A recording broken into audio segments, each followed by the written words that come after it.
Ang isla ng Homonhon, mabanggit lang ang pangalan nito, maiisip mo agad ang ating kasaysayan.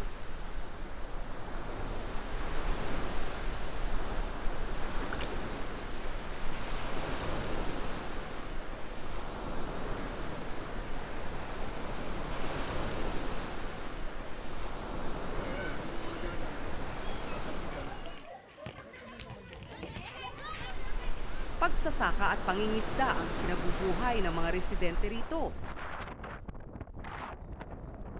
Pati na ang pagmimina. Mahigit 3 dekada nang hinuhukay para sa mina ang isla ng Homonhon. Sa ngayon, 2 large-scale mining companies ang nagmimina rito, habang ang isa ay nasa naghahanap pa lang daw ng potensyal na miminahin. Nickel saka chromite. Ang Pilipinas, 4 o 5 lang naman ang popular na metal. Gold, silver, chromite, nickel, iron, 5. So yung nickel sa chromite, meron sa Homonhon. 1983, chromite ang minina rito ng Heritage Mining Corporation. 2009, ang Cambayas Mining Corporation naman ang nagsimula ng operasyon nito.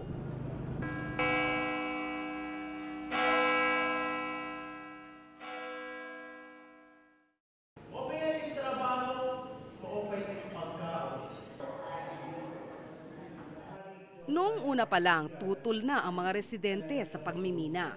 Kasama na rito ang kura paroko na si Father Ruben Baquilod. Ang isla ng Homonhon ay makasaysayan.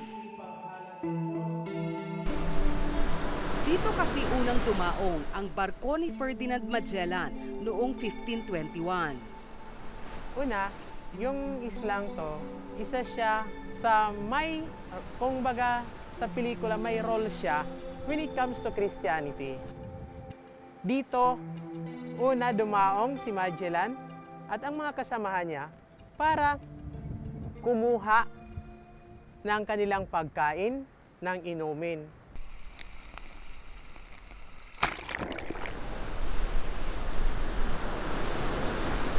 Siguro kung hindi sila nakakuha ng mga kinakailangan nila, yung tubig, yung pagkain, at yung iba pa, baka hindi napatuloy yung kanilang paglalayag. At siguro, baka hindi pa tayo ngayon mga Kristiyano. So, kahit papano, ang isla ng Homonhon ay may maiaambag sa pagiging isang Katoliko ng bansang Pilipinas. Ito po ang lugar kung saan kumuha sina Magellan at yung mga kasamahan nila ng tubig. Pero hindi po ganito dati yung itsura.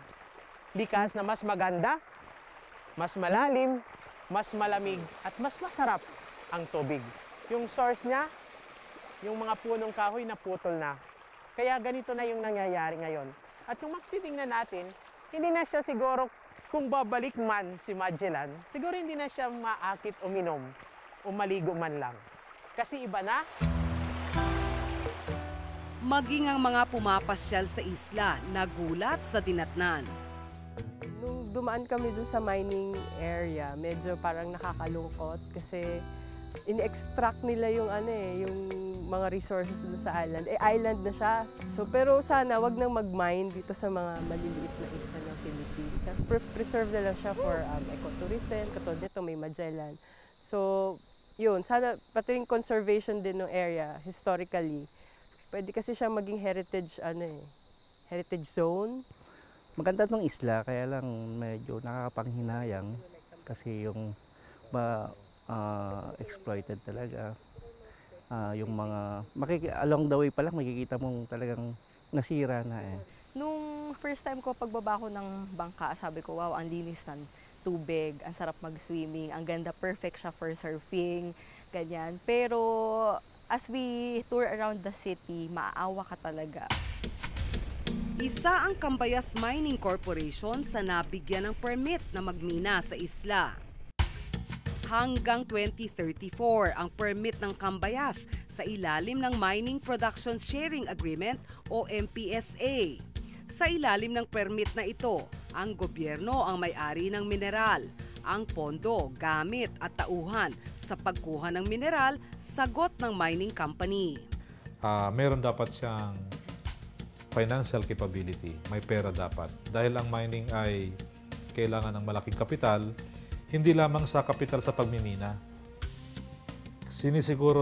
Sinisigurado natin na meron siyang pera para sa environmental cost at sa social cost. Dahil yung dalawang cost na yon, kasama yun sa mining cost. Maganda rin dapat ang track record ng kumpanya pagdating sa pangangalaga ng kalikasan. Ayon sa Mining Act of 1995, bawal ang magmina sa mga makasaysayang lugar. Dapat may permiso ng National Historical Commission of the Philippines o NHCP ang mining company. Kailangan ito bago mabigyan ng Environmental Compliance Certificate o ECC mula sa DENR. So sa ngayon, wala pa naman kami natatanggap na request or mga ganun, wala pa naman. Meron tayong guidelines na dapat sundin. Ibig sabihin nun, may mga restriction. Although we are not against development, kaya lang may mga restrictions sa pagde-develop nito. Sa kabila nito, nakakuha ng ECC at nakapagsimula ng exploration ang Cambayas Mining. Sa ilalim ng batas, dapat ang DENR ang nagsabi sa NHCP na may gustong magmina sa mga makasaysayang lugar. Kung nakausap ninyo yung ahensya na yan, National Historical Commission of the Philippines, at may sinasabi silang batas na ganon, susundin natin yun. Sa ngayon, kailangan nating patingnan kung meron ganong... basta klaro yung sinasabi ng batas. Bawal ang mining sa mga lugar na expressly prohibited by law. So kung mayroong batas din, susundin natin yun. Tumanggi namang magbigay ng pahayag ang Cambayas Mining Corporation. Ang pagkasira ng kanilang paligid ang ugat ng galit ng mga taga-Homonhon. Malit po ako. I was born in 1966, so 48 na po ako ngayon. And nung kabataan po namin, hindi naman namin inaalis. Parati kami nasa bundok, nangunguha ng mga wild fruits. At nakita namin yan, masukal talaga yung kagubatan at malalaking puno ng kahoy. Pati kabuhayan ng mga residente ay apektado. For more than 30 years na minina yung isla namin, siguro kahit sino yung pumunta doon, wala kang makitang manifestation na talagang nag-develop, nag-progress yung lugar. In terms socially at saka economically, lahat na nagtrabaho dun sa mining company, walang numaman. Hanggang ngayon, evident yan sa lugar namin, kahit sino yung pumunta dun. Bukod sa makasaysayan, marine protected area ang isla sa ilalim ng National Integrated Protected Area System. Sa pagkakaintindi ko ay hindi dapat siyang minahin kasi protected area nga siya, landscape and seascape. So, yun lang ang pag-question namin yan. Pero itinanggi ito ng MGB.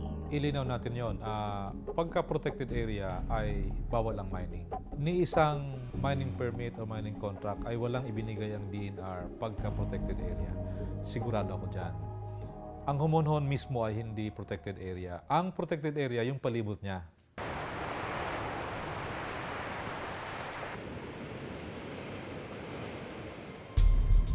Pero paanong mapapasok ang isla kung hindi dadaan sa dagat sa paligid nito?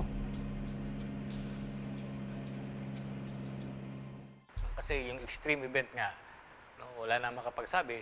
The fact na yung area yun summer is mataas yung rainfall doon. No?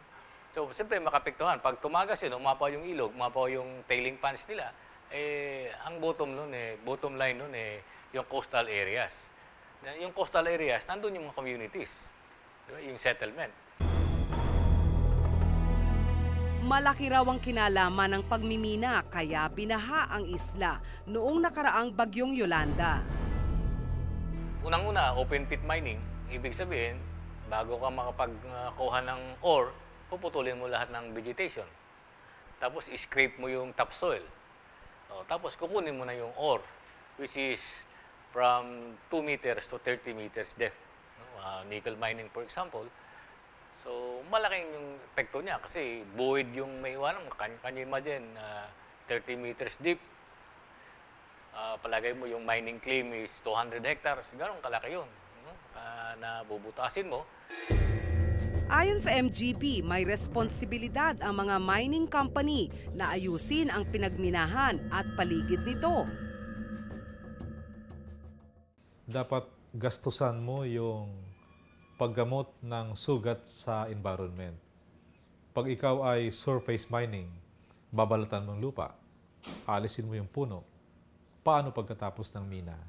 Ang sinasabi ng Mining Act, kailangan sa bawat isang puno na pinutol mo, 100 ang kapalit. Hindi naman nagbigay ng pahayag ang Cambayas Mining Corporation tungkol dito. Trabaho para sa maraming tao daw ang isa sa mga pakinabang ng minahan. Ang pinaka-basic ay yung revenue sa government.